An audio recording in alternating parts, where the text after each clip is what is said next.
what sort of support has your proposal for this policy gotten? Well, it's the international law community is most of the attorneys that publish papers are international lawyers, and a lot of them are professors. And so a large majority of the papers are very academic, and that many of those professors are very much in favor of international treaties. And so there's a lot of support in the space law community for the Moon Treaty, but when you get into the policy area with the national United States people, the policy people, they know that the Moon Treaty is a political non-starter. So I don't think there's been any formal support for my proposal that I can speak of. I do believe, I have significant support in certain organizations, such as the National Space Society, but it's not their official policy. But I intend to change that. I've been in the aerospace community for over 30 years, so I know a lot of people. So this is the first time I've really started to take action to try to get legislation drafted and introduced into Congress.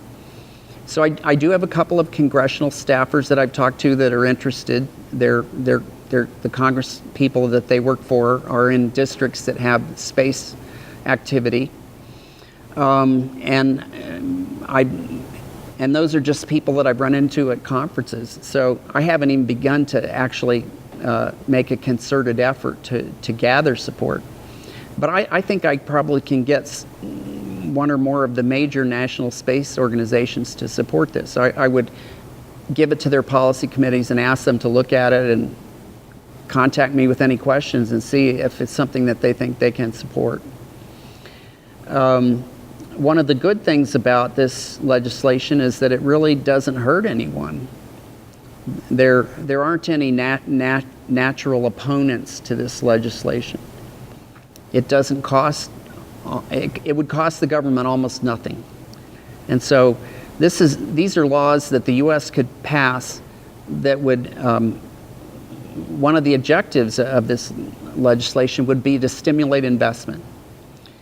Investors in commercial activity, they want to know what the law says, and they're much less likely to invest if they don't know what the law is. And right now there are many unanswered questions in space law, like none of the treaties specifically say that you can mine resources in outer space and you can own them when you remove them. The majority of space lawyers believe that is permissible under the Outer Space Treaty. The Outer Space Treaty in Article 1 says outer space shall be free for exploration and use. And the interpretation of that clause is that when you use outer space, that can include taking resources and using them. It's not clear whether that would include commercial mining activity. And that's one thing my law would do, is make it clear that you can mine in outer space and you can sell the materials that you mine. And this is a good point, a good time in my conversation here to make a point. On Earth, resources are becoming more and more expensive to mine. And so the mindset of attorneys on Earth is that resources are becoming scarce, they're expensive, and if one company goes in and starts mining, that many international lawyers think that's not fair to the third world countries that don't have the money to go mine that stuff, because you're going to get all the wealth and they're not going to get any of it. Well, we need to change our mindset, because in outer space, resources are virtually unlimited. By the time we take all the minerals out of the moon that are usable, we'll be on the moons of Mars and we'll be on Mars. And by the time we mine all the metal and water that's in Mars, we'll be in the asteroid belt. There really are no limits. And the other corollary to that is that launch costs are coming down because of our new commercial space industry. And so the ability of even third world countries, it's getting to the point where they can afford to launch space missions because they can buy a launch on a launch vehicle all over the world, you know? I mean, there's Arianespace, there's the Russians, the Chinese, India has launch capability. I don't think they're selling it yet. But, and then there's SpaceX, you know, and the United States can launch satellites as well, although it's expensive. But, you know, there is United Launch Alliance. So there are many, many places where countries can go if they want to launch something. So considering those 2 points, I think that we should be encouraging resource appropriation in outer space. And this mindset that on Earth that resources are a pie and you're fighting for your slice of the pie and the pie is getting smaller every day, that mindset needs to change when we think about outer space. And in fact, mining in outer space can help keep prices down on Earth. I think the primary market for materials that you mine in outer space, and here I include ice, metals, silicon. There are a lot of valuable materials that you can mine in outer space. If we can process those materials in outer space, then the most profitable market for those materials in the long run is going to be in outer space. Water can be separated into hydrogen and oxygen and used for rocket fuel. It can be used to refuel satellites so they can extend their life and maintain their station keeping so they can stay in orbit. You could use that as fuel for transportation between the Earth and the Moon. And then, of course, the oxygen can be used in life support systems. The Moon has many valuable metals that can be extracted from lunar soil, and silicon, which can be used to make computer chips and various other applications. So when you get to the point where we have the infrastructure to process materials and to manufacture things in outer space, then space mining can really become profitable. Now, my understanding is that Planetary Resources, the new company that's announced they're going to capture an asteroid and mine it, their plan is to mine an asteroid for valuable precious metals like platinum, titanium, things like that, and then they want to sell them on Earth. And for certain metals that are very expensive, that's a viable market. But in all cases, wherever you sell it, I think it's positive for everyone, even countries that aren't directly involved. It tends to bring down the costs of natural resources, of raw materials. So some of the other things that I would have in my law. Every private facility would have to have a safety officer who understands all the functional systems on in the facility or in the space vehicle. And then if there's an emergency, the appointed safety officer is the person who has authority in an emergency. They can make life or death decisions, and they can't be held liable in a court of law for damages unless they deliberately do something wrong. And so it's a Good Samaritan statute that allows the safety officer to make tough decisions to save as many lives as possible. I have some other provisions that I'd like to put in that would limit liability and make it easier for companies to get insurance. One of them is a legal presumption that says that anyone who procures a launch into outer space, anyone who goes on a spaceship into outer space has assumed the risk of serious injury or death.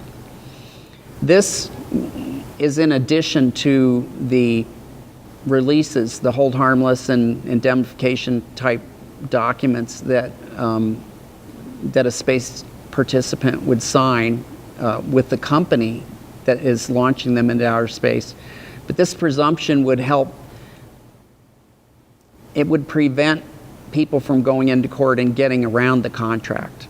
It would be an additional insurance for the company, that additional protection against getting sued. And so what that does, it lowers the cost of insurance for the company that's doing the launches. And people that do ride into outer space with a private company need to understand, and the law, I believe that the Commercial Space Transportation Office's regulations require the company to inform the people that go on their missions that they are accepting a serious risk of serious injury or death, and that these vehicles are still experimental, and the personal spaceflight industry is not at the stage of the common carrier. They're not like an airline company. They're not like a passenger train company, and they're not like a bus. This is still a dangerous activity, and the participants assume a certain amount of risk. So, again, it's intended to encourage commercial activity, and I think it's in a reasonable manner. And I think that the people that do want to go up, they know it's a dangerous thing they're doing, and they know that there's some risk, but it's also tremendously exciting, and they want to do it. I'd love to go myself if I had the money. Absolutely, me too. So what is the most important thing that people need to know then about your policy? Well, I think I consider it to be nonpartisan legislation. Like I said, it doesn't hurt anyone. And so whoever gets elected in the United States in this upcoming election, it's not going to make any difference to me. I'm still going to try to get my legislation written and introduced into Congress and hopefully passed into law.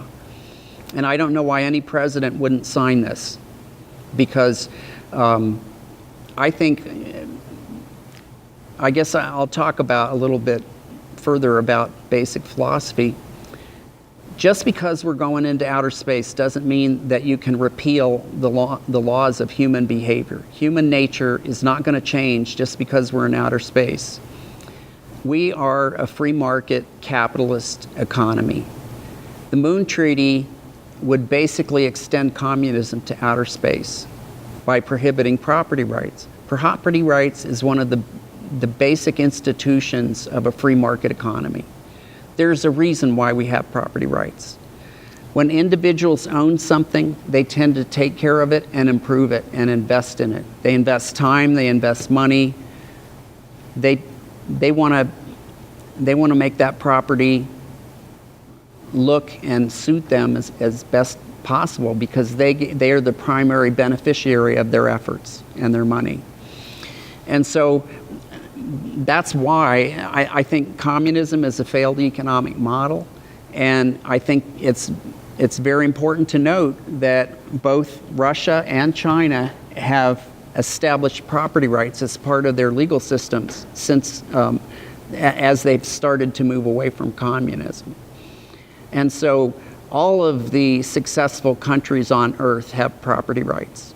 And so I don't believe we should be prohibiting them in outer space. And I very strongly believe that if we enact them, that legal certainty, that legal framework will be a tremendous boon to space development and settlement. So what do people need to know? It's helpful if you contact your congressman, congressperson, or senator. I think it's more helpful if you belong to any space organizations.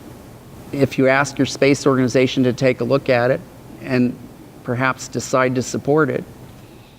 Many of the larger space organizations have congressional visits every year where they send a delegation to Washington and they go around and visit the congresspeople and senators. Sometimes they're staffers, sometimes the congressperson themselves. And they inform Congress about what they think Congress should be doing. And so those groups are particularly effective. And I'm going to try and reach some of those groups as a more efficient way of spreading the word. Something I should have asked earlier, what is your policy called and where can people find out more information?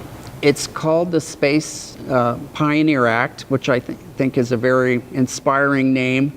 I do view space as being much like the Western frontier was for the United States, a new frontier with exciting possibilities for people to better their situation. Start a new life, start a new company, become wealthy. I have a domain name and no website for my space law. All I can say is it's called the Space Pioneer Act. Eventually I'll get it online. Let me give you an email address. If you email me, I'd be happy to send you a copy of the PowerPoint, which lists all the major points in the legislation. My email address is WNWhite, WNWHITE, at SpaceBooster, SPACEBOOSTER.com. If you send me an email, I'll send you a copy of the PowerPoint. Spread the word.